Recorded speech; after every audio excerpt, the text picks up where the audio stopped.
2달 동안 연락이 안 되는 사람의 아이를 임신했다고요? 의사의 말에 저는 세상이 무너지는 기분이었습니다. 바르셀로나 항구에서 만난 한국인 남자. 짧은 만남 후 배를 타고 떠나버린 그는 지금 대양 건너편 어딘가에 있었죠. 연락은 거의 닿지 않았고 저는 혼자 모든 것을 감당해야 했습니다. 부모님께 임신 소식을 알렸을 때 그들의 실망한 표정이 아직도 기억납니다. 외국인에다 항해사라니, 연락도 안 되는 사람의 아이를. 그래도 저는 이 아이를 지키기로 결심했습니다. 혼자서라도. 출산을 1달 앞둔 어느 날 예상치 못한 초인종 소리에 문을 열었습니다. 생전 처음 보는 한국의 노부부가 서 계셨어요. 우리는 진호 부모입니다. 손주 보러 왔어요. 그들의 서툰 영어에 저는 충격에 빠졌습니다. 임신 소식을 전해들은 그들이 단 하루의 망설임도 없이 지구 반대편에서 날아온 것이었습니다. 말이 통하지 않아도 그들의 따뜻한 손길과 걱정 어린 눈빛은 모든 것을 말해주었습니다. 출산의 고통 속에서 제 손을 꼭 잡아주던 한국 어머니의 눈물, 그리고 그 후 시작된 한국에서의 새로운 삶. 피 한 방울 섞이지 않았지만 저는 그들에게서 진정한 가족의 의미를 배웠습니다. 이것은 단순한 사랑 이야기가 아닙니다. 서로 다른 문화와 언어를 넘어 예상치 못한 인연으로 만들어진 특별한 가족의 이야기입니다. 여러분도 이 여정에 함께해주세요. 영상이 마음에 드신다면 구독과 좋아요, 알림 설정도 부탁드립니다. 저는 스페인 바르셀로나에서 태어나 자란 마리아라고 합니다. 항구 도시 바르셀로나에서 25년을 살아오면서 항상 바다를 사랑했고 그 푸른 지중해의 향기 속에서 자랐습니다. 우리 가족은 평범한 중산층이었죠. 아버지는 지역 선박회사에서 일하셨고 어머니는 작은 카페를 운영하셨습니다. 두 분 덕분에 저는 불편함 없이 자랄 수 있었지만 특별히 부유하지도 않았어요. 어렸을 때부터 저는 다양한 문화에 관심이 많았습니다. 항구 도시의 특성상 전 세계에서 온 사람들을 만날 기회가 많았거든요. 그 중에서도 유독 한국 문화에 푹 빠져 살았습니다. 한국 드라마를 보며 한국어를 독학했고 한국 음식을 직접 만들어 먹기도 했죠. 마리아, 또 그 한국 드라마 보고 있니? 어머니는 종종 제가 눈물을 흘리며 한국 드라마를 보는 모습을 보고 웃으셨습니다. 그러다 진짜 한국 남자랑 결혼하겠네. 그때마다 저는 웃으며 대답했죠. 에이, 그럴 리가요. 그냥 재미로 보는 거예요. 제 일상은 평범했습니다.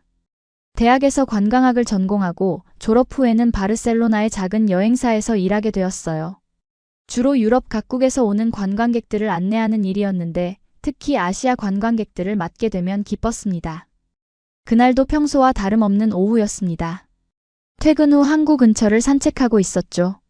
바다를 바라보며 걷는 것은 제게 가장 큰 위안이었습니다. 파도 소리를 들으며 멀리 수평선을 바라보면 마음이 편안해졌어요. 그런데 그날은 조금 다른 일이 생겼습니다. 저기요. 혹시 영어 할 줄 아세요? 뒤에서 들려온 목소리에 돌아보니 아시아인으로 보이는 젊은 남자가 당황한 표정으로 서 있었습니다. 한국인이라는 것을 직감적으로 알 수 있었어요. 그는 지도를 들고 있었고 완전히 길을 잃은 모양이었습니다. 네, 영어로 대화할 수 있어요. 무슨 도움이 필요하신가요? 제가 물었습니다. 그는 안도의 표정을 지으며 대답했어요. 여기서 구시가지로 가는 방법을 알고 싶은데 지도를 봐도 잘 모르겠어요. 순간 용기를 내어 한국어로 물었습니다. 혹시 한국에서 오셨나요? 그의 눈이 커졌습니다. 네. 한국어를 하실 줄 아세요? 조금이요. 한국 드라마를 많이 봐서. 제가 수줍게 대답했습니다.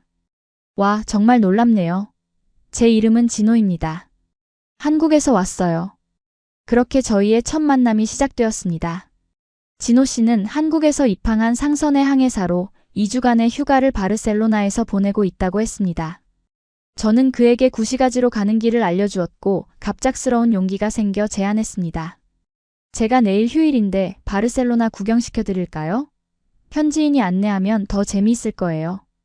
다음 날 저는 진호 씨를 만나 바르셀로나의 명소들을 안내했습니다.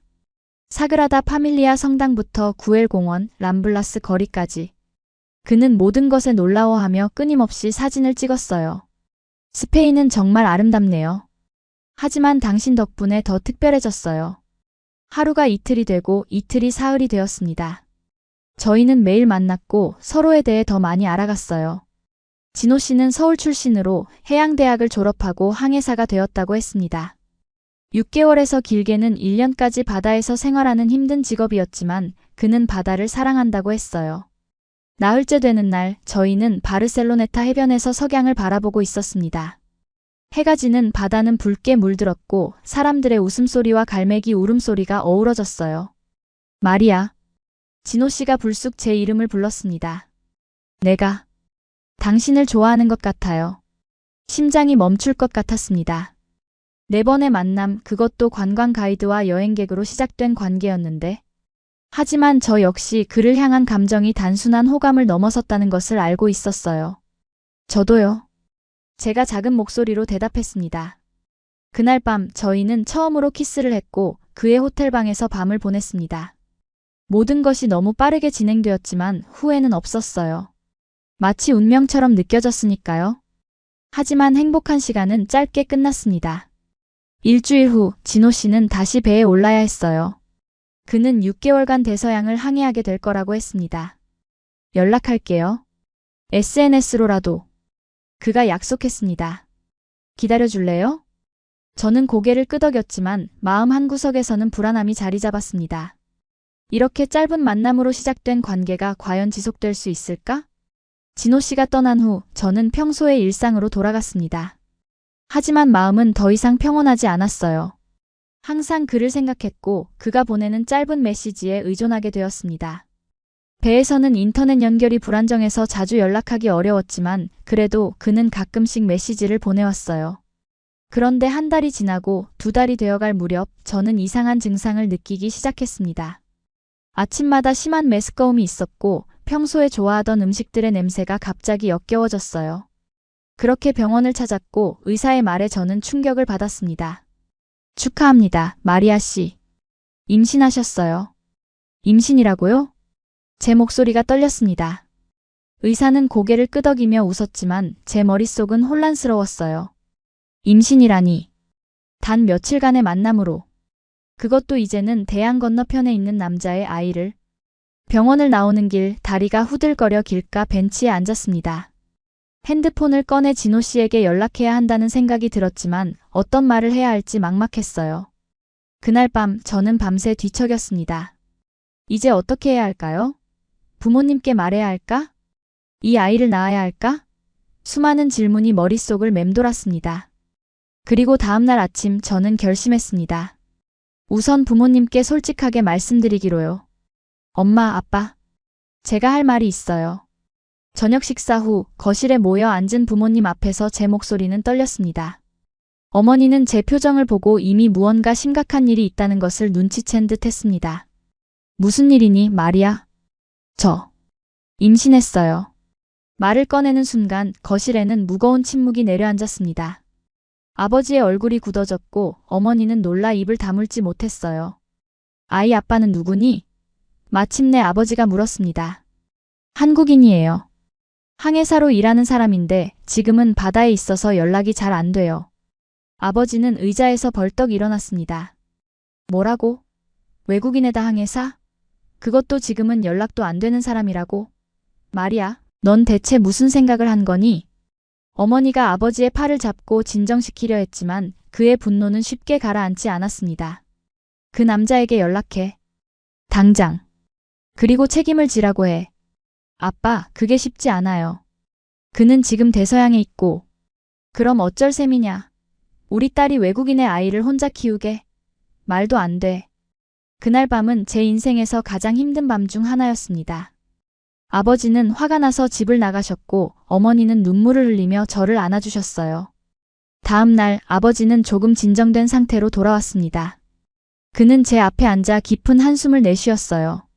마리아, 네가 어떤 결정을 내리든 우리는 내 부모야. 네가 이 아이를 낳기로 결정한다면 우리가 도울게. 시간이 흐르면서 제 배는 점점 불러왔습니다. 회사에서도 임신 사실을 알게 되었고 다행히 상사는 이해해 주었습니다.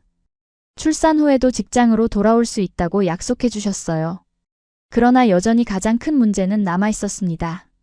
진호 씨에게 이 사실을 어떻게, 언제 알려야 할까요? 저는 계속해서 망설였습니다. 임신 5개월째, 저는 드디어 용기를 내어 진호 씨에게 메시지를 보냈습니다. 진호 씨, 중요한 얘기가 있어요. 가능하면 전화해 주세요. 며칠 후 그에게서 연락이 왔습니다. 그는 현재 아프리카 해안에 정박 중이라고 했어요.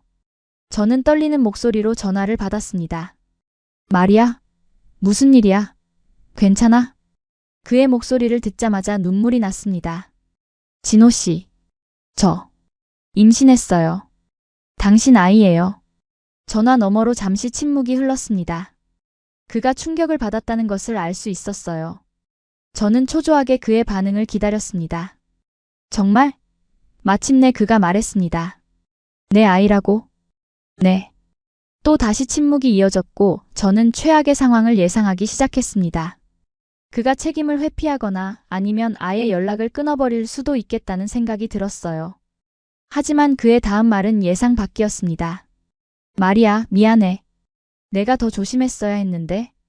하지만 걱정하지 마. 내가 책임질게. 지금 당장은 배에 있어서 곁에 있어주지 못하지만 항해가 끝나면 바로 스페인으로 갈게. 그의 말에 저는 안도했습니다. 적어도 그가 저를 비난하거나 외면하지 않았으니까요. 하지만 여전히 불안했습니다. 말로는 쉽게 약속할 수 있지만 실제로 그가 책임질 수 있을까요? 걱정하지 마, 마리아. 내가 우리 부모님께도 얘기할게. 그분들이 도움을 주실 거야. 저는 그 말을 들었지만 크게 기대하지 않았습니다. 한국은 너무 멀고 그의 부모님이 어떤 분들인지도 모르는데 과연 그분들이 낯선 나라의 낯선 여자가 임신했다는 소식에 어떻게 반응하실지. 임신 9개월 차에 접어들면서 저는 출산 준비에 바빴습니다. 부모님은 물론 회사 동료들도 많은 도움을 주었어요. 특히 어머니는 매일같이 영양가 있는 음식을 만들어주셨고 아기용품을 함께 준비해주셨어요. 어느 날 오후 집 초인종이 울렸습니다. 어머니가 문을 열었고 이내 놀란 목소리로 저를 불렀어요. 마리아, 이리 와봐. 거실로 나가보니 생전 처음 보는 노부부가 서 있었습니다. 아시아인 노부부였고 여성분이 서툰 영어로 말을 건넸습니다. 당신이 마리아입니까? 저는 어리둥절해하며 고개를 끄덕였습니다. 저희는 진호 부모입니다. 한국에서 왔어요. 그 말에 저는 충격을 받았습니다. 진호 씨의 부모님이라고요? 한국에서? 여기 스페인까지? 노부부는 가방을 들고 있었고 지친 표정이었습니다. 아마도 긴 비행 끝에 방금 도착하신 모양이었습니다. 저는 어머니를 바라보았고 그녀는 빠르게 상황을 이해하고는 노부부를 안으로 모셨습니다. 어서 들어오세요. 차라도 한잔하시겠어요? 언어는 통하지 않았지만 진호 씨의 어머니는 제 배를 보며 미소 지었습니다. 그리고 조심스럽게 손을 내밀어 제 배를 만져보려는 듯 했어요. 저는 고개를 끄덕이며 허락했고 그녀는 부드럽게 제 배를 쓰다듬었습니다. 아들, 딸? 그녀가 물었습니다. 의사 선생님 말로는 아들이라고 하셨어요. 제가 대답했습니다. 그녀의 눈에 눈물이 고였습니다. 그때 진호 씨의 아버지가 가방에서 무언가를 꺼냈어요. 그것은 작은 한복이었습니다.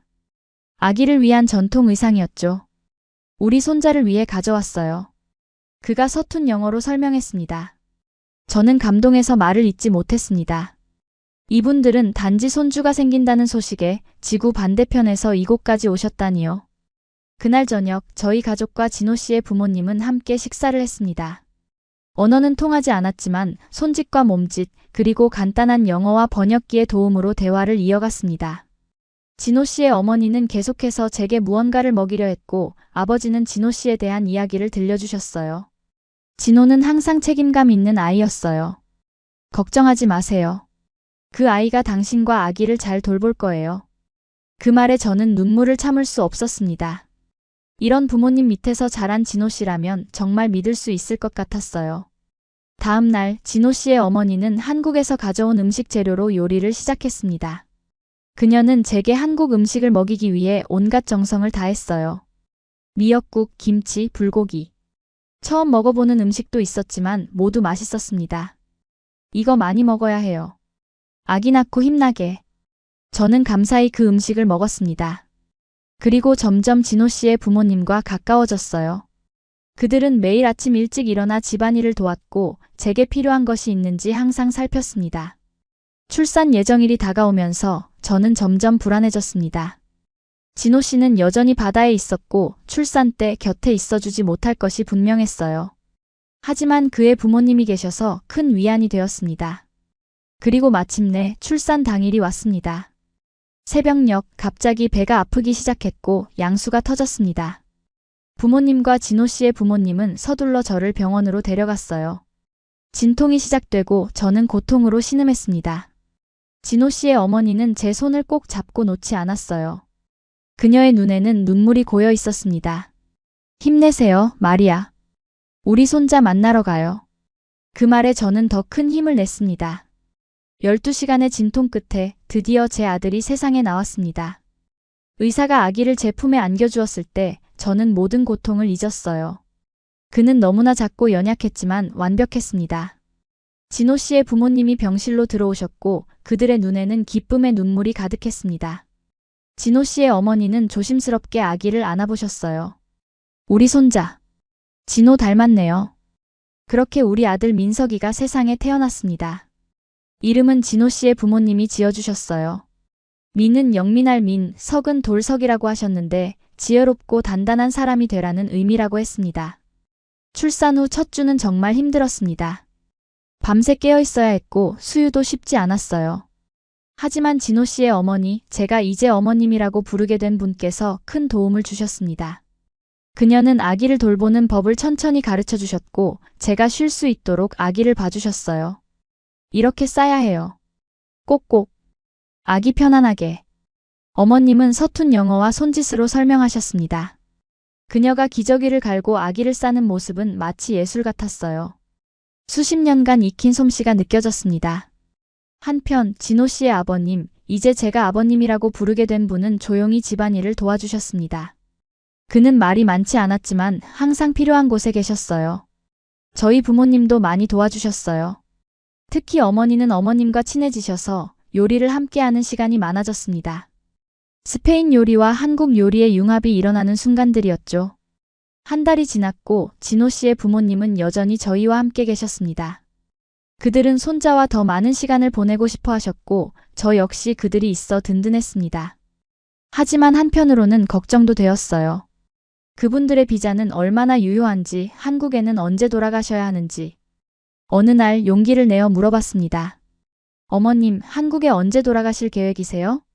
어머님은 잠시 생각하시더니 대답하셨습니다. 아직 돌아갈 생각 없어요. 민석이 좀 더 커야. 진호도 만나야. 그 말을 듣고 저는 감동했습니다. 그들은 정말 손자와 저를 위해 자신들의 삶을 잠시 미뤄두신 거였어요.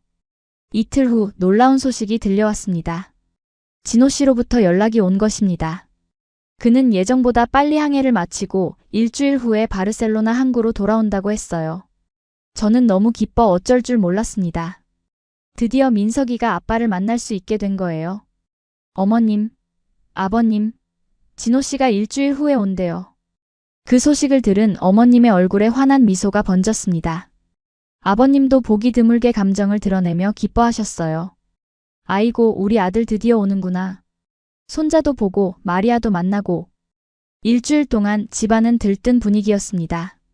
어머님은 더 열심히 한국 음식을 준비하셨고 아버님은 집안 구석구석을 청소하셨어요. 그리고 마침내 그날이 왔습니다.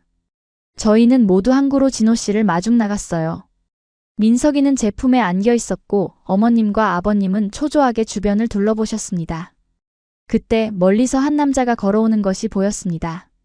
제복을 입은 그는 분명 진호 씨였어요. 저는 가슴이 뛰는 것을 느꼈습니다. 그가 가까이 오자 그의 눈에 눈물이 고인 것이 보였어요. 마리아, 정말 보고 싶었어. 그가 저에게 다가와 포옹했고 그 사이에 있는 민석이를 내려다보았습니다. 진호 씨의 얼굴에 놀라움과 기쁨이 동시에 번졌어요. 이게 우리 아들이구나. 그가 조심스럽게 민석이를 안았습니다.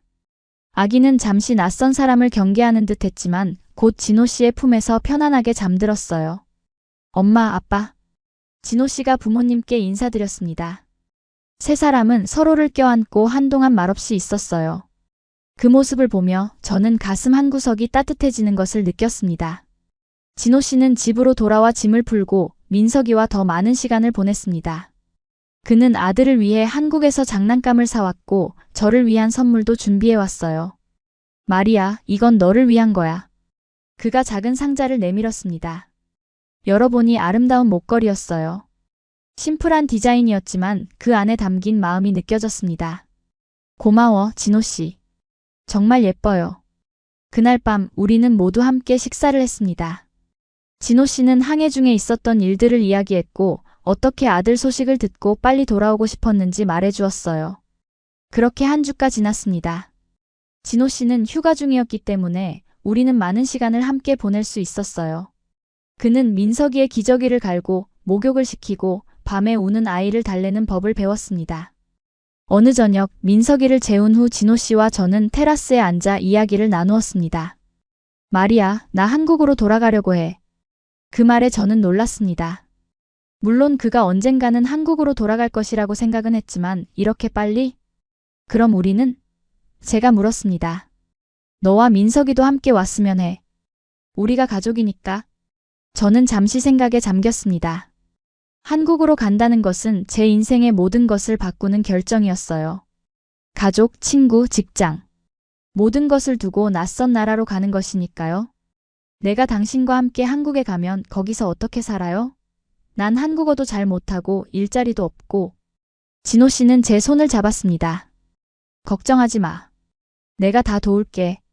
한국에서 영어 가르치는 일도 할 수 있고 내가 항해에서 돌아오면 함께 살 집도 준비할 거야. 그래도 당신은 6개월씩 집을 비우잖아요. 저랑 민석이는 어떻게 하죠? 우리 부모님이 도와주실 거야. 그분들이 이미 너무 민석이를 사랑하시잖아. 그리고 사실 내가 계획이 있어. 계획? 응. 조금만 더 돈을 모으면 항해를 그만두고 육상 직원으로 일할 생각이야. 그러면 매일 집에 돌아올 수 있어. 그의 말에 저는 감동했습니다. 진호 씨는 정말 우리 가족을 위해 자신의 커리어까지 바꿀 준비가 되어 있었던 거예요. 다음 날 아침 저는 결정을 내렸습니다. 진호 씨, 저도 한국에 가고 싶어요. 우리 함께 살아요. 그 말에 진호 씨는 환하게 웃었습니다. 그리고 저를 꼭 안아주었어요. 고마워, 마리아. 후회하지 않게 해줄게. 그날 저희는 부모님들께 이 결정을 알렸습니다. 진호 씨의 부모님은 기뻐하셨지만 제 부모님의 표정은 복잡했어요. 특히 아버지는 한동안 말없이 계셨습니다. 아빠, 괜찮아요? 제가 조심스럽게 물었습니다. 마리아, 너를 잃는 것 같아서 마음이 아프구나. 아버지가 드디어 입을 열었습니다. 하지만 네가 행복하다면 그게 가장 중요해. 우리도 자주 한국에 놀러 갈게. 어머니는 눈물을 흘리며 저를 안아주셨습니다. 내 딸이 이렇게 멀리 가다니. 하지만 내 선택을 존중할게. 그렇게 저희의 한국행이 결정되었습니다. 진호 씨는 회사에 육상 근무 신청서를 제출했고 저는 회사에 사직서를 냈어요. 모든 것이 빠르게 진행되었습니다. 출국 전날 밤 저는 마지막으로 바르셀로나의 해변을 걸었습니다. 이곳에서 자라고 꿈을 키우고 사랑을 했죠. 이제 새로운 시작을 위해 떠나지만 이 도시의 추억은 영원히 제 마음속에 남을 거예요. 다음 날 아침 저희는 공항으로 향했습니다. 부모님은 눈물을 참으며 저희를 배웅해 주셨어요. 자주 연락할게요, 엄마, 아빠. 그리고 민석이가 조금 크면 꼭 다시 와서 보여줄게요. 그렇게 저희는 비행기에 올랐습니다. 저, 진호 씨, 민석이, 그리고 진호 씨의 부모님까지. 새로운 삶을 향한 첫 걸음이었습니다. 한국행 비행기 안에서 저는 창밖을 내다보며 생각에 잠겼습니다. 창문 너머로 보이는 구름들은 마치 제 앞날처럼 넓고 미지의 것이었어요. 12시간의 긴 비행 끝에 저희는 인천국제공항에 도착했습니다. 비행기에서 내리는 순간 낯선 공기가 느껴졌어요. 여기가 이제 제 새로운 집이 될 곳이라고 생각하니 가슴이 두근거렸습니다. 입국 심사를 마치고 수화물을 찾아 출구로 나가자 사람들이 몰려 있었습니다. 그 중에는 진호 씨의 친구들도 있었어요. 그들은 환영 플래카드를 들고 있었고 저희를 보자마자 환호성을 질렀습니다. 진호야, 여기야. 진호 씨는 친구들을 보고 반가워했고 저를 소개했습니다. 이쪽은 마리아, 내 여자친구야. 그리고 이 아이는 우리 아들 민석이. 친구들은 모두 놀란 듯 했지만 곧 따뜻하게 저희를 환영해 주었습니다. 특히 민석이에게 관심이 많았어요. 와, 너무 귀엽다. 진호랑 닮았네. 혼혈이라 더 예쁘다. 공항에서 나와 차를 타고 서울로 향했습니다. 창밖으로 보이는 한국의 모습은 제가 드라마에서 본 것과는 조금 달랐어요. 더 현대적이고 더 바빴습니다. 고층 건물들이 즐비했고 도로는 차들로 가득했어요. 1시간 정도 달려 우리는 진호 씨 부모님의 집에 도착했습니다. 그곳은 서울 외곽의 조용한 동네였어요. 아파트는 아니었지만 깔끔한 단독주택이었습니다. 정원에는 작은 채소밭도 있었어요. 여기서 당분간 지낼 거야. 내가 돈을 좀 더 모으면 우리 가족만의 집을 구할 거고. 진호 씨가 설명했습니다. 집 안으로 들어가자 편안한 분위기가 느껴졌습니다. 오래된 가구들이지만 깨끗하게 관리되어 있었고 벽에는 가족 사진들이 걸려 있었어요. 어머님은 분주하게 움직이시며 방을 보여주셨습니다. 여기 너희 방이야. 아기 침대도 준비했어. 방에는 정말로 아기 침대가 놓여 있었고 벽에는 아기 모빌까지 달려 있었어요. 그들이 우리를 위해 이렇게까지 준비해 주셨다는 사실에 감동했습니다. 고맙습니다, 어머님. 정말 좋아요. 그날 저녁 저희는 피로를 풀기 위해 일찍 잠자리에 들었습니다. 민석이도 새로운 환경에 적응하느라 좀 보채었지만 결국 제 품에 안겨 잠들었어요. 다음 날 아침 저는 한국의 첫 아침을 맞이했습니다. 창문을 열자 신선한 공기가 들어왔고 멀리서 산이 보였어요. 스페인과는 다른 풍경이었지만 나름의 아름다움이 있었습니다. 어머님은 이미 아침부터 부엌에서 요리를 하고 계셨어요. 한국식 아침 식사였는데 밥과 국, 그리고 여러 가지 반찬들이 테이블에 놓여 있었습니다. 식사 후 진호 씨는 저를 데리고 동네 구경을 시켜주었습니다. 민석이는 할머니와 할아버지가 봐주시기로 했어요. 저희는 먼저 근처 공원에 갔습니다. 그곳에는 많은 노인들이 운동을 하고 있었어요. 한국 노인분들은 건강에 정말 신경 쓰시네요. 제가 말했습니다. 그래, 우리 부모님도 매일 아침 저기서 운동하셔. 덕분에 건강하게 오래 사시지. 진호 씨가 대답했습니다. 공원에서 나와 우리는 지역 시장으로 향했습니다. 그곳은 활기가 넘쳤어요. 다양한 음식 냄새와 상인들의 외침이 공기 중에 가득했습니다. 여기서 식재료를 살 수 있어. 신선하고 가격도 괜찮아. 진호 씨가 설명했습니다. 시장을 돌아다니며 저는 여러 가지 한국 식품들을 보았어요. 떡, 김치, 고추장. 이름도 모르는 것들이 많았습니다. 진호 씨는 인내심 있게 하나하나 설명해 주었어요. 갑자기 한 할머니가 저희에게 다가왔습니다. 그녀는 저를 유심히 보더니 진호 씨에게 뭐라고 말했어요. 저는 한국어를 이해하지 못했기 때문에 진호 씨에게 물었습니다. 뭐라고 하셨어요? 아, 당신이 외국인인 것 같다고. 그리고 예쁘다고 하셨어. 진호 씨가 웃으며 대답했습니다. 할머니는 갑자기 제 손을 잡고 자신의 가게로 저를 이끌었어요. 그곳에는 각종 과일들이 진열되어 있었습니다. 그녀는 사과 한 개를 저에게 건넸어요. 먹어. 맛있어. 할머니가 서툰 영어로 말했습니다. 저는 감사히 받았고 한 입 베어 물었습니다. 정말 달고 맛있었어요. 감사합니다. 할머니는 환하게 웃으셨고 더 많은 과일을 봉지에 담아 저희에게 주셨습니다. 진호 씨가 돈을 내려고 했지만 할머니는 손사래를 치며 거절하셨어요. 서비스야. 외국인 며느리 환영해. 그 말에 저는 얼굴이 붉어졌습니다. 아직 정식으로 결혼한 것도 아닌데 벌써 며느리라고 부르시다니. 하지만 그 순간 한국 사람들의 따뜻함을 느꼈어요. 시간이 흐르면서 저는 조금씩 한국어를 배우기 시작했습니다. 진호 씨와 그의 부모님이 기본적인 인사말과 생활 용어를 가르쳐 주셨어요. 안녕하세요, 감사합니다, 맛있어요. 간단한 말들이었지만 그것만으로도 일상생활이 한결 수월해졌습니다. 어머님은 특히 저에게 한국 요리를 가르쳐 주시는 것을 즐기셨어요. 김치찌개, 불고기, 된장찌개.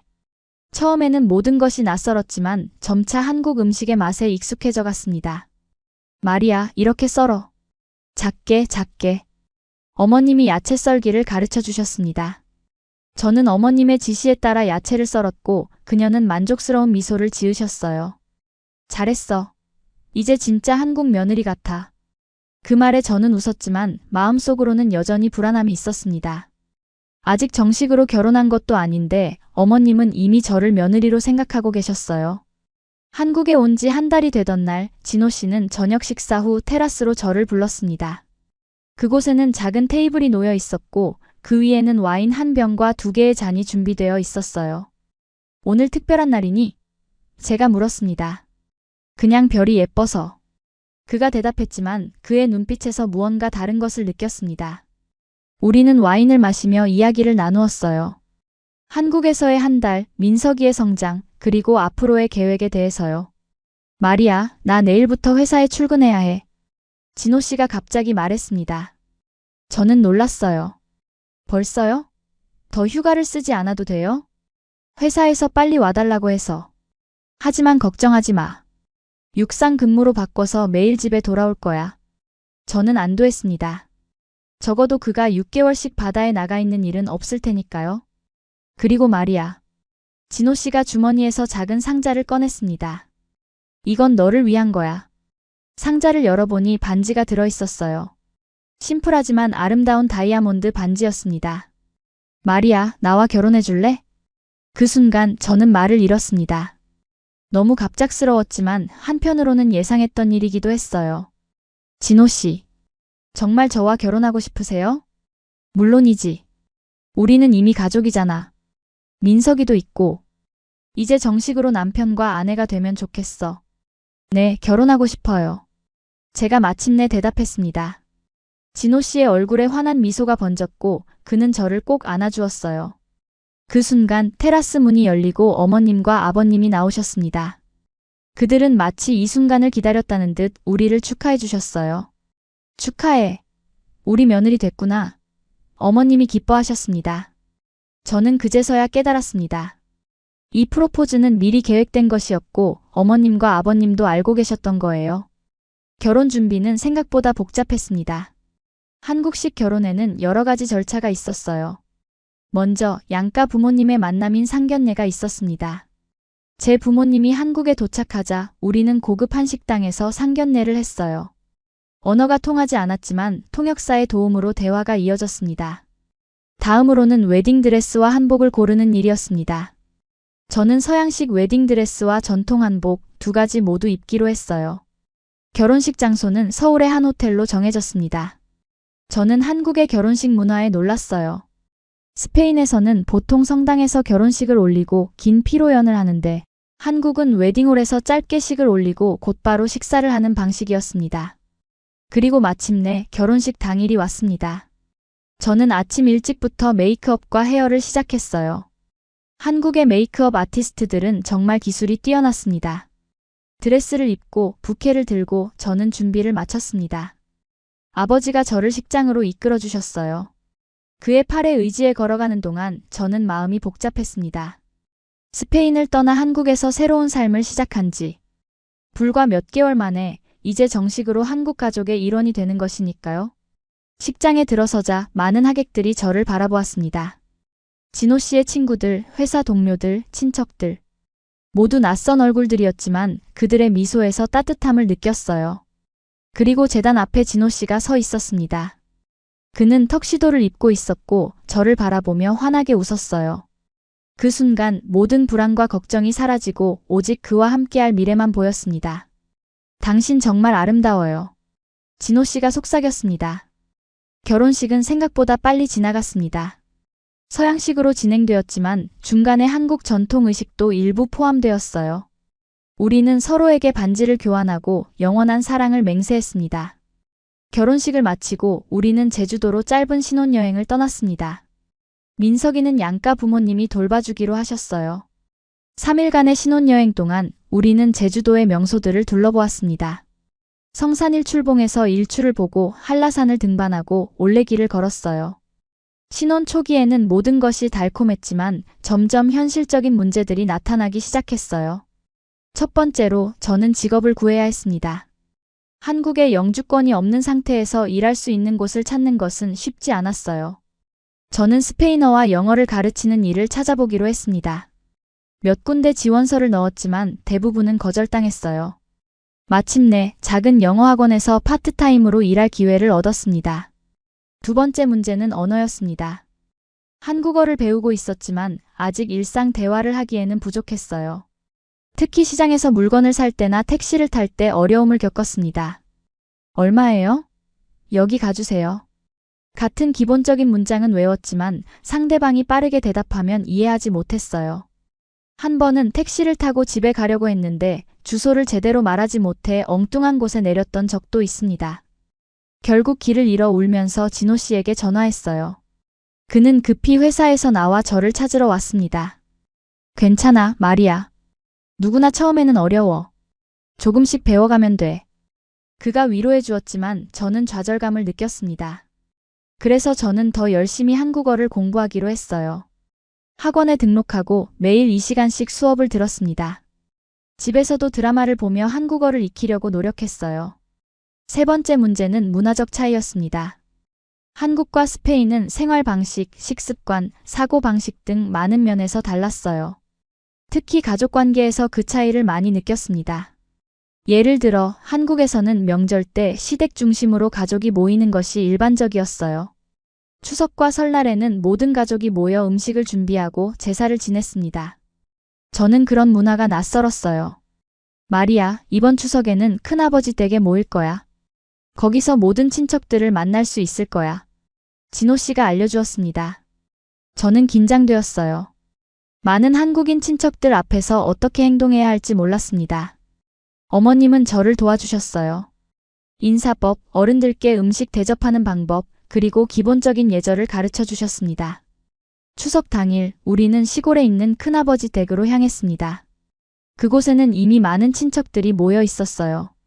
처음에는 모두가 저를 신기하게 바라보았습니다. 외국인 며느리는 그들에게도 생소한 존재였나 봅니다. 어머, 진호 와이프가 외국인이었어? 한 이모님이 놀라워했습니다. 스페인에서 왔대. 예쁘지? 어머님이 자랑스럽게 말씀하셨어요. 친척들은 처음에는 어색해했지만 곧 저에게 관심을 보이기 시작했습니다. 특히 젊은 사촌들은 영어로 대화를 시도했고 저에게 스페인에 대해 물어보았어요. 스페인에서는 모든 사람들이 시에스타를 자나요? 플라멩코 춤출 줄 아세요?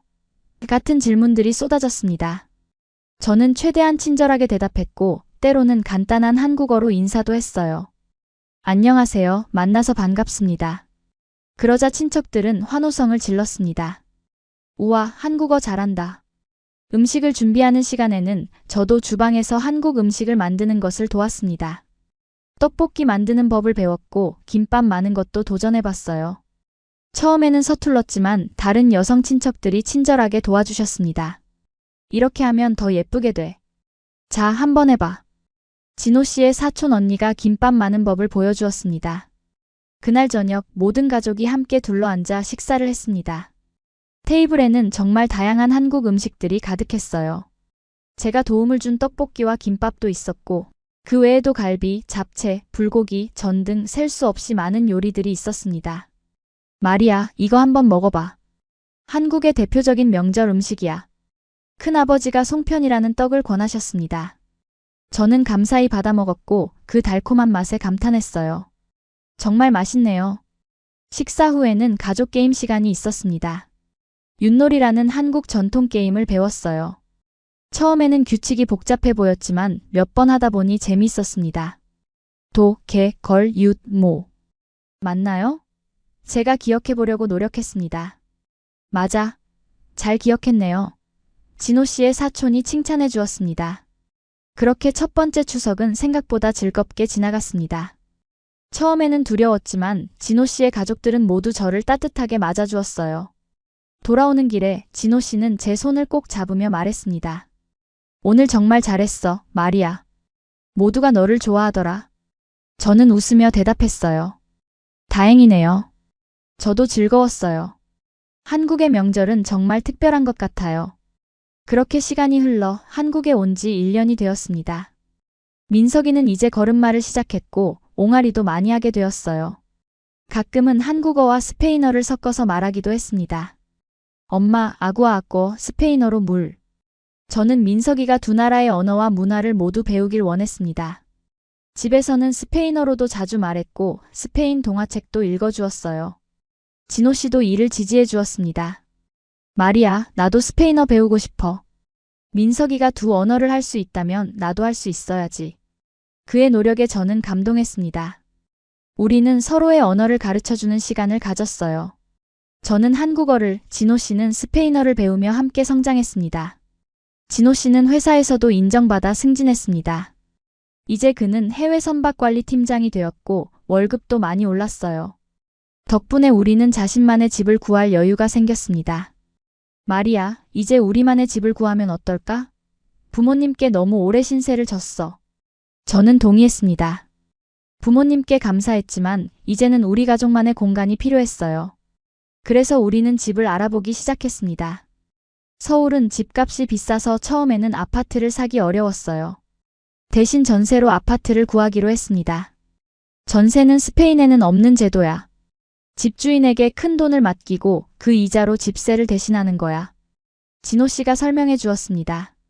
우리는 여러 집을 둘러보다가 마침내 좋은 곳을 찾았습니다. 강남에서 조금 떨어진 곳이었지만 지하철역과 가까웠고 주변에 공원도 있었어요. 무엇보다 민석이를 위한 유치원과 초등학교가 가까이 있다는 점이 좋았습니다. 이사날, 진호 씨의 부모님은 아쉬워하셨지만 이해해 주셨어요. 어머님은 우리가 떠나기 전에 많은 반찬을 준비해 주셨습니다. 자주 놀러와. 민석이도 데리고. 어머님이 당부하셨습니다. 네, 걱정 마세요. 주말마다 찾아볼게요. 제가 약속했습니다. 새 집으로 이사하고 우리는 드디어 진정한 의미의 신혼살림을 시작했습니다. 모든 것을 우리 스타일대로 꾸밀 수 있어서 즐거웠어요. 저는 스페인 스타일의 따뜻한 색상을 좋아했고 진호 씨는 미니멀한 한국식 인테리어를 선호했습니다. 그래서 두 스타일을 절충해 독특한 분위기의 집을 만들었어요. 이거 스페인 그릇이야? 예쁘다. 진호 씨가 제가 스페인에서 가져온 세라믹 접시를 보며 말했습니다. 응, 바르셀로나에서 유명한 거예요. 이걸로 밥상 차리면 더 맛있게 느껴질 거예요. 우리는 한국 음식과 스페인 음식을 번갈아가며 만들어 먹었습니다. 김치찌개와 파에야, 불고기와 가스파초. 두 나라의 맛이 어우러진 식탁이었어요. 이사 후 저는 새로운 도전을 결심했습니다. 더 안정적인 직업을 구하고 싶었어요. 파트타임 영어 교사로는 만족스러운 수입을 얻기 어려웠고 더 많은 것을 배우고 싶었습니다. 스페인 레스토랑에서 일해보는 건 어떨까요? 어느 날 진호 씨에게 제안했습니다. 레스토랑? 요리사로? 아니요, 처음에는 서빙부터 시작해볼까 해요. 스페인 음식에 대해 잘 알고 스페인어도 할 수 있으니까 장점이 될 거예요. 진호 씨는 걱정스러운 표정을 지었습니다. 레스토랑 일은 힘들 텐데. 괜찮을까? 해볼 만한 가치가 있다고 생각해요. 스페인 문화를 한국에 알리는 일이기도 하고. 결국 진호 씨는 제 결정을 지지해 주었고 저는 서울 이태원에 있는 스페인 레스토랑에 이력서를 냈습니다. 다행히도 그곳에서 일할 기회를 얻었어요. 마리아, 당신이 스페인 출신이라니 반갑네요. 우리 레스토랑은 진짜 스페인 음식을 선보이고 싶어 하거든요. 사장님이 말씀하셨습니다. 저는 주 5일 저녁 시간에 일하게 되었어요. 진호 씨가 퇴근 후 민석이를 돌볼 수 있었기 때문에 가능했습니다.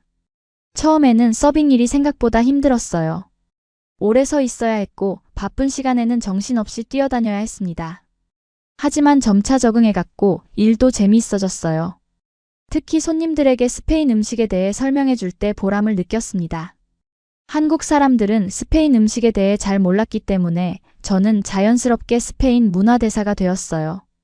이 파에야는 발렌시아 지방의 전통 요리예요. 쌀에 사프란을 넣어 노란색이 나고 해산물이나 고기를 함께 넣어 만듭니다. 고객들에게 설명했습니다. 사람들은 호기심 어린 눈으로 제 이야기를 들었고 종종 스페인에 대해 더 많은 질문을 했어요. 저는 그런 순간이 좋았습니다. 제 고향에 대해 이야기하면서 향수병도 달랠 수 있었거든요. 어느 날 레스토랑에 한 중년 부부가 왔습니다. 그들은 스페인 여행을 계획 중이라며 조언을 구했어요. 바르셀로나에 가볼 계획인데 꼭 가봐야 할 곳이 있을까요? 그들이 물었습니다. 저는 기쁘게 제 고향에 대해 이야기했어요. 사그라다 파밀리아 성당부터 람블라스 거리, 구엘 공원까지 제가 사랑하는 모든 장소들을 추천했습니다. 특히 바르셀로네타 해변에서 본 석양은 정말 아름다워요. 꼭 보셨으면 좋겠네요. 그들은 감사히 제 조언을 메모했고 식사 후에는 특별히 팁을 더 주고 갔습니다. 당신 덕분에 스페인 여행이 더 기대돼요. 고마워요. 그렇게 레스토랑에서의 일은 제게 새로운 경험과 만남을 가져다 주었습니다. 6개월 정도 지났을 때 사장님은 저에게 새로운 제안을 하셨어요. 마리아, 당신이 스페인 요리에 관심이 많다고 들었어요. 우리 주방에서 일해볼 생각 없나요? 보조 요리사부터 시작해서. 저는 놀랐지만 동시에 흥분됐습니다. 요리는 항상 제 취미였고 이제 그것을 직업으로 삼을 기회가 생긴 것이니까요. 정말요? 기회를 주신다면 최선을 다하겠습니다. 그렇게 저는 서빙에서 주방으로 자리를 옮겼습니다. 처음에는 야채 손질이나 간단한 준비 작업부터 시작했어요. 하지만 열심히 배우고 노력한 결과 점점 더 중요한 요리를 맡게 되었습니다. 마리아, 오늘부터 당신이 파에야를 담당해요. 스페인 사람이니까 가장 잘할 수 있을 거야. 주방장이 말했습니다.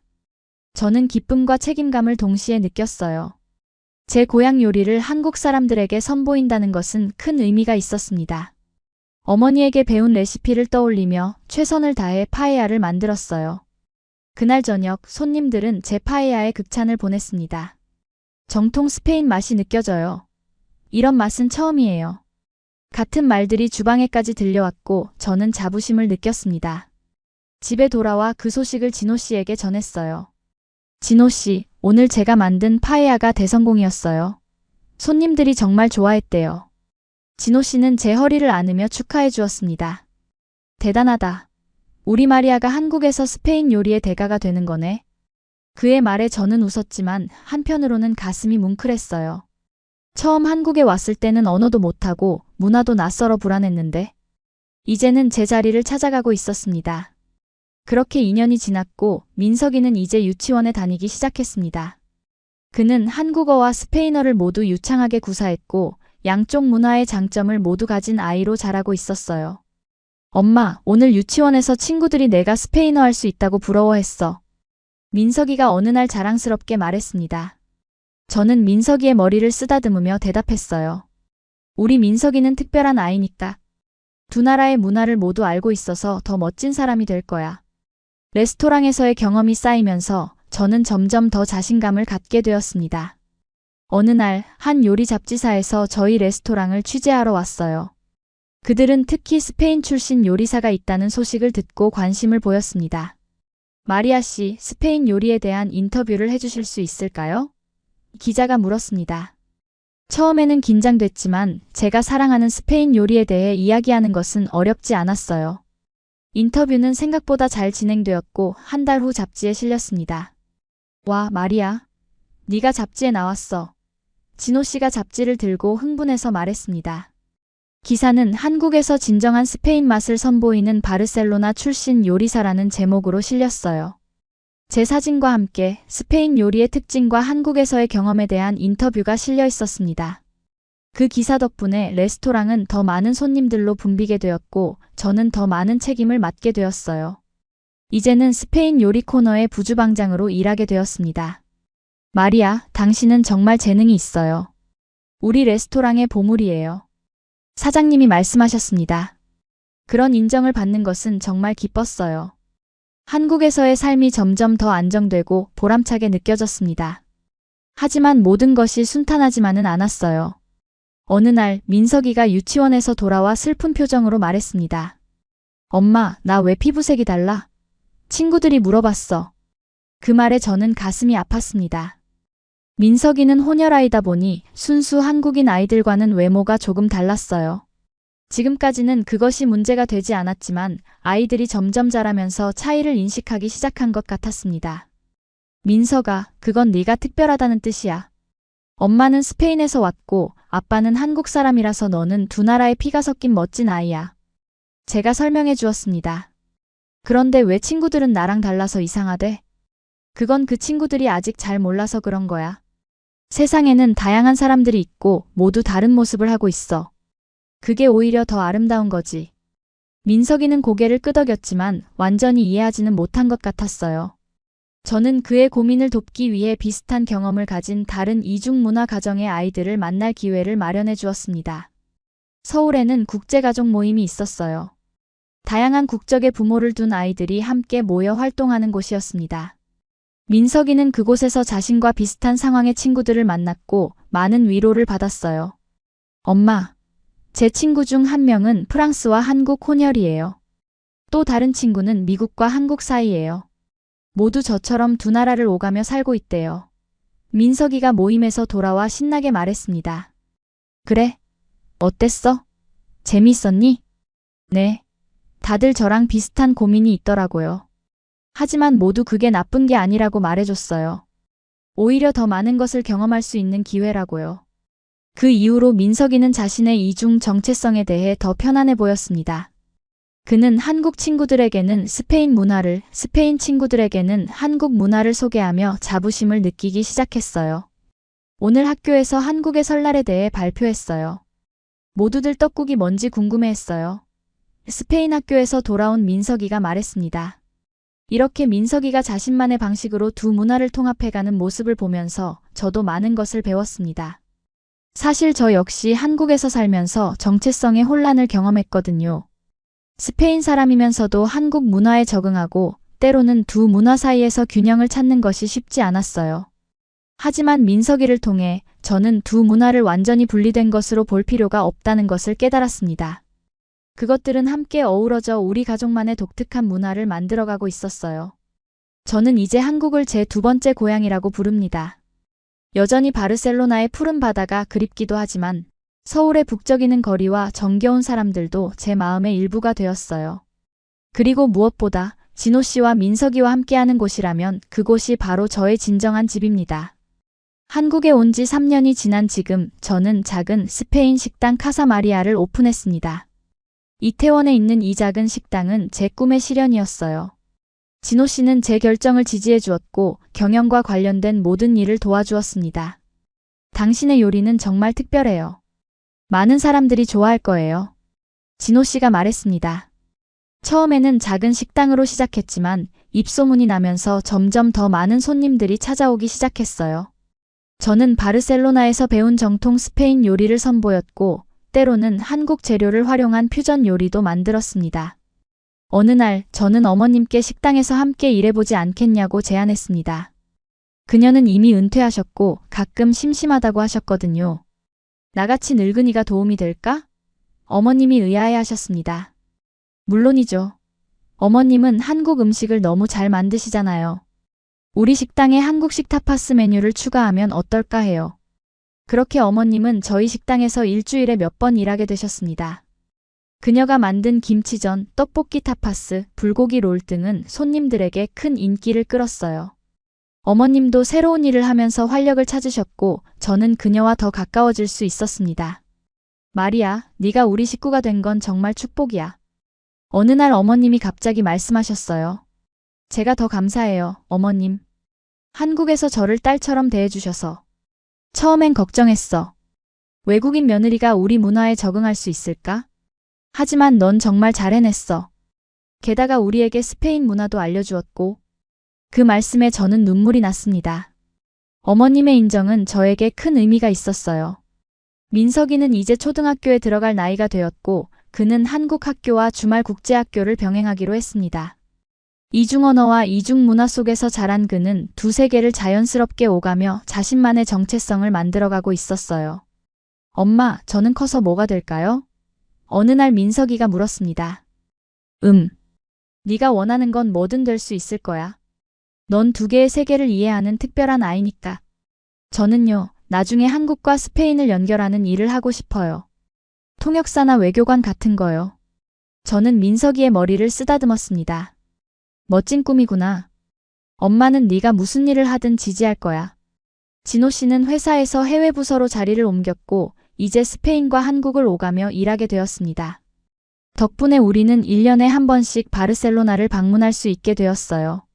제 부모님은 손자를 만날 수 있어서 매우 기뻐하셨고 저희가 방문할 때마다 큰 환영 파티를 열어주셨습니다. 우리 민석이가 벌써 이렇게 컸네. 어머니가 민석이를 안으며 말했습니다. 스페인어도 참 잘하고 한국어도 잘하고 정말 대단한 우리 손자야. 바르셀로나에 있는 동안 저는 민석이에게 제가 자란 곳들을 보여주었어요. 제가 다녔던 학교, 놀았던 공원, 그리고 진호 씨를 처음 만났던 항구까지. 이 항구에서 아빠를 처음 만났어. 아빠가 길을 잃어서 내가 도와줬지. 제가 민석이에게 이야기해 주었습니다. 그래서 우리 가족이 된 거예요? 민석이가 호기심 어린 눈으로 물었습니다. 그래, 그 작은 만남이 지금의 우리 가족을 만들었어. 진호 씨는 민석이의 머리를 쓰다듬으며 말했어요. 내가 길을 잃은 건 운명이었나 봐. 그래서 엄마를 만날 수 있었으니까. 우리는 함께 해변을 걷고 바다를 바라보았습니다. 같은 바다를 바라보며 저는 생각했어요. 이 광활한 바다가 저와 진호 씨를 이어주었고 지금의 행복한 가족을 만들어 주었다고요. 한국으로 돌아온 후 저희의 일상은 다시 시작되었습니다. 카사 마리아는 작지만 안정적으로 운영되고 있었고 민석이는 학교에서 잘 적응하고 있었어요. 진호 씨는 회사에서 인정받으며 열심히 일했고 저는 요리를 통해 두 문화를 연결하는 일을 계속했습니다. 어느 날 저는 한 텔레비전 프로그램에서 요리 시연을 해달라는 제안을 받았어요. 처음에는 카메라 앞에 서는 것이 부담스러웠지만 진호 씨와 민석이의 응원에 용기를 내어 출연하기로 했습니다. 마리아 씨는 스페인 출신이시지만 한국에서 스페인 식당을 운영하고 계신다고 들었습니다. 오늘은 어떤 요리를 보여주실 건가요? 진행자가 물었습니다. 오늘은 한국의 재료를 활용한 스페인 요리를 선보이려고 합니다. 김치 파에야라는 요리인데 스페인의 전통 파에야에 한국의 김치를 더해 특별한 맛을 냈어요. 제가 대답했습니다. 방송이 나간 후 더 많은 사람들이 저희 식당을 찾아왔고 김치 파에야를 맛보고 싶어 했습니다. 저는 이런 관심이 너무 신기했지만 한편으로는 기뻤어요. 제가 사랑하는 두 문화를 음식을 통해 연결할 수 있다는 것은 정말 특별한 경험이었으니까요. 시간이 흐르면서 우리 가족은 더욱 단단해졌습니다. 처음에는 문화적 차이로 인한 오해와 갈등도 있었지만 서로를 이해하고 존중하려는 노력 덕분에 우리는 그런 어려움을 모두 극복할 수 있었어요.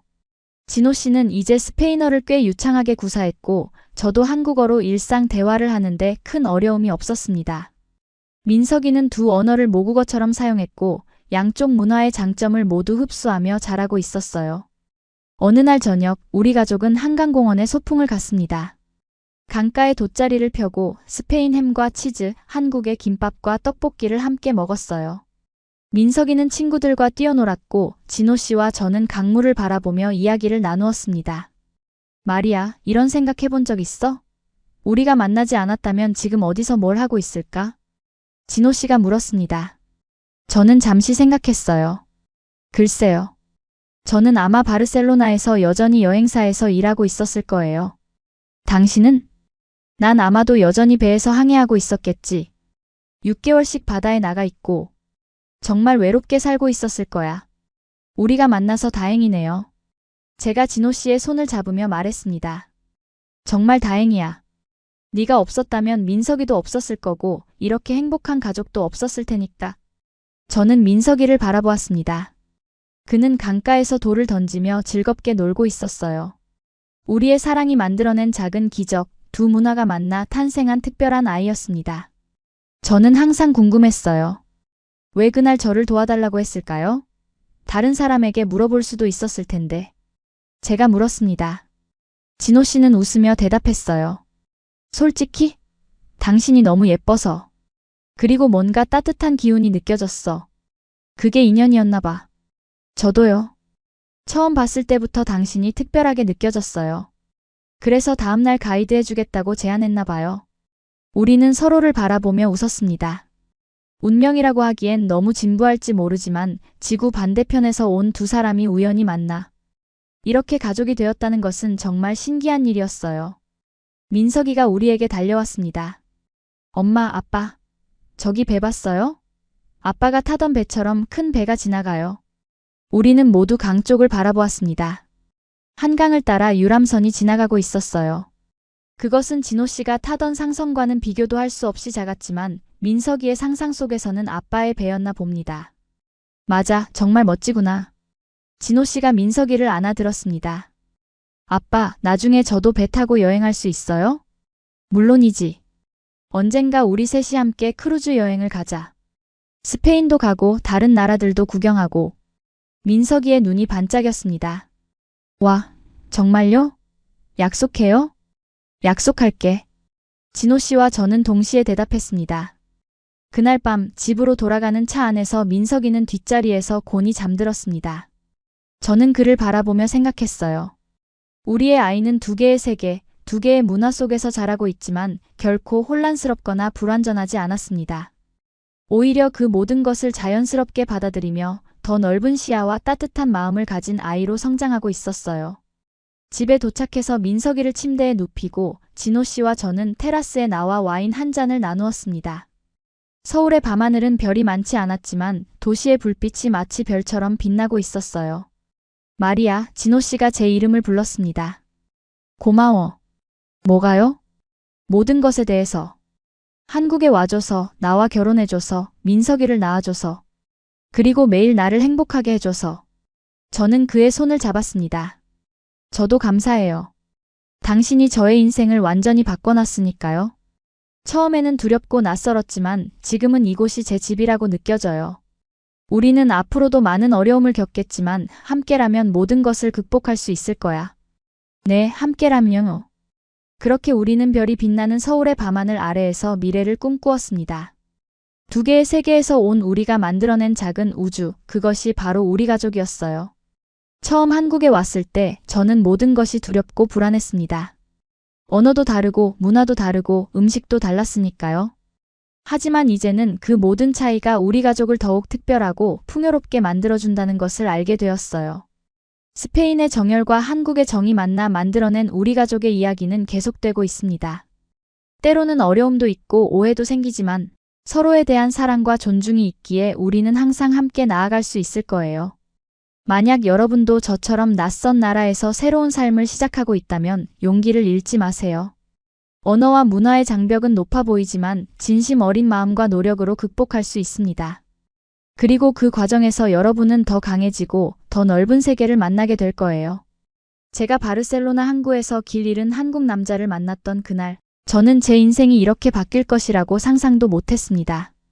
하지만 지금 돌이켜보면 그것은 제 인생 최고의 순간 중 하나였어요. 진호 씨를 만나지 않았다면 저는 민석이도 한국이라는 두 번째 고향도 그리고 지금의 행복도 알지 못했을 테니까요. 두 개의 세계, 하나의 마음. 그것이 바로 우리 가족의 모습입니다. 그리고 저는 이 특별한 여정을 여러분과 나눌 수 있어서 정말 기쁩니다. 이 이야기가 여러분께 조금이나마 위로와 용기가 되었기를 바랍니다. 그리고 만약 이 영상이 마음에 드셨다면 구독과 좋아요, 알림 설정도 부탁드립니다. 여러분의 따뜻한 응원이 저에게 큰 힘이 됩니다. 감사합니다. 그리고 다음 이야기에서 다시 만나요.